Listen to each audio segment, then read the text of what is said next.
Yo, minasan, welcome to Manga Sensei. I'm your host, John Sensei, and as always, I'm breaking down the world's best language in 5 minutes or less. Today, I'm talking about Japanese time words, more specifically day words. That is our theme for the week. And though this episode may be somewhat beginner level, it is a very important topic that I have yet to talk about on my podcast. See, in Japanese days, there are specific days that are worked into the Japanese grammar structure that aren't necessarily built into English.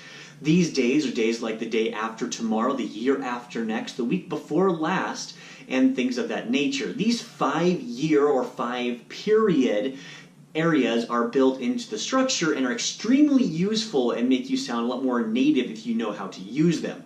Let me give you an example. In Japanese, the word for tomorrow is ashita, and the word for the day after tomorrow is asatte. These words combine, when used correctly, sound great. If I can say asatte instead of ashita no tsugi no hi, instead of the day after tomorrow, I actually have a word for it. And that goes with all of these different things, whether you're talking about days, weeks, months, or even years. And they go back in either direction.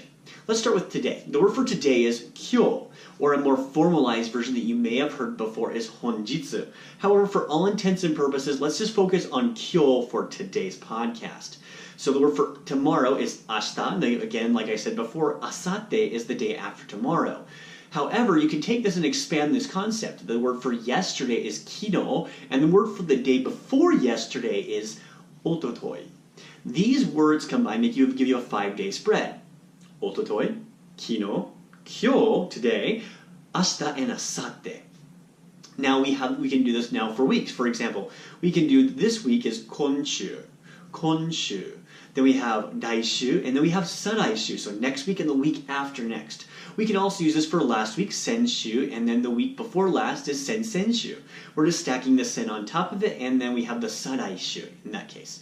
Now in the course of months, we have kongetsu, which is this month, daigetsu, and then we have saragetsu, which is the month after next. And the same works this. We have sengetsu, and then we have sensengetsu. We're stacking these on top of each other. Let me make sure I didn't do this. Yeah, so we're stacking these on top of each other basically.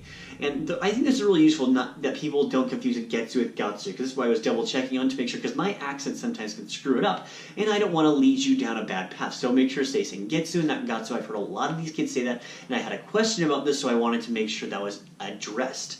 Now the next one is if you're talking about years. Now years can get a little bit tricky in Japanese. So that's because there is 2 words for the word year. The first one is toshi and the other one is nen.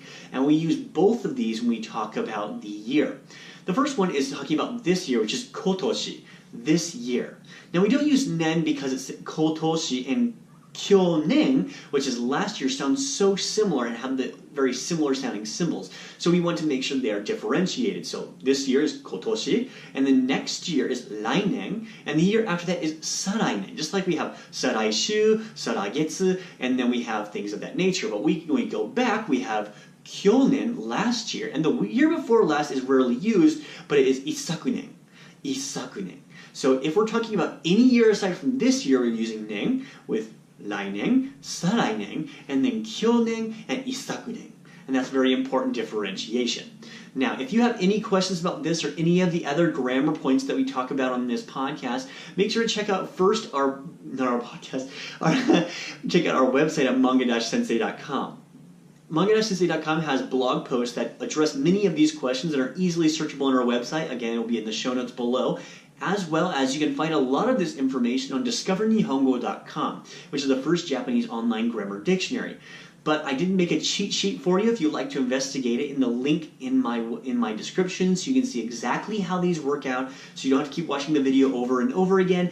And if you sign into our newsletter, you get to have a note of all of these words beforehand. So make sure to check that out. I will see you tomorrow, and as always, もし日本語でペラペラになりたいなら間違いが必要ですよ。ですから一緒に間違いましょう。それでじゃあまた明日。